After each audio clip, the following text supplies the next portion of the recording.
இந்த தாவேக்கா பிரச்சனையிலே என்ன திமுகன்னா, கொஞ்ச நாள் முன்னாடி இவன் என்ன அண்ணா திமுகன்றான். எந்த கட்சி தான்டா நானு? திமுக, அண்ணா எல்லா கட்சி சொல்லிட்டான். இவனுக்கு என்ன, நான் என்ன சொல்றேன், நீலக்கொடிய சிவப்பு கொடியை பார்த்தா உனக்கு இலக்காரமா இருக்கா? தேரைக்கா பத்து போட்டு வச்சிருக்காங்க எங்களா? எவன் வேணாலும் வந்து அடிப்பீங்க, எவன் வேணாலும் வந்து என்ன வேணாலும் எழுதுவீங்கன்னு. ஒரு நாள் ஒரு எஃப்ஐஆர் தாங்குவீங்களா நீங்களா?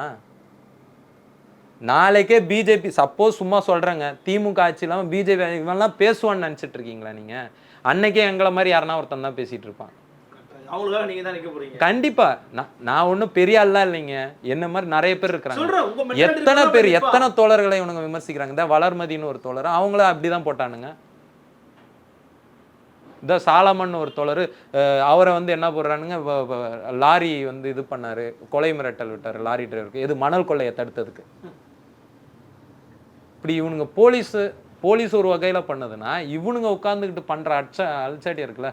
இன்னொன்று, இந்த பொது முகத்தில் இருக்கிறானுங்களா அவனுங்க அதுக்கு மேலே ஒரு cutthroat criminals, paid goondas, intellectual goondas, அறிவுசார் அடியாட்கள். இவங்கெல்லாம் உட்காந்துக்கிட்டு அறிவை வந்து பாபா சாஹேப் சொல்லுவார், Brahmin how prostituted their intelligence. நான் இவங்களை பார்த்து சொல்கிறேன், தே ஆர் ப்ராஸ்டியூட்டிங் தேர் இன்டெலிஜென்ஸ்.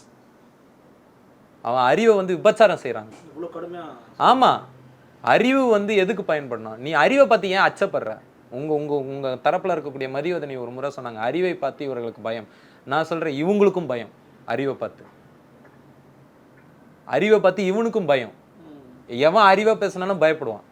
நான் இது வரைக்கும் பேசினது இல்லைன்னா ஃபேக்சுவல் எரர்ஸ் எடுறா. என்ன அப்படியே நீங்கள் ஒழுக்க சீலர்களா நீங்களாம்? உங்கள் அயோக்கியத்தனம்லாம் தெரியாத?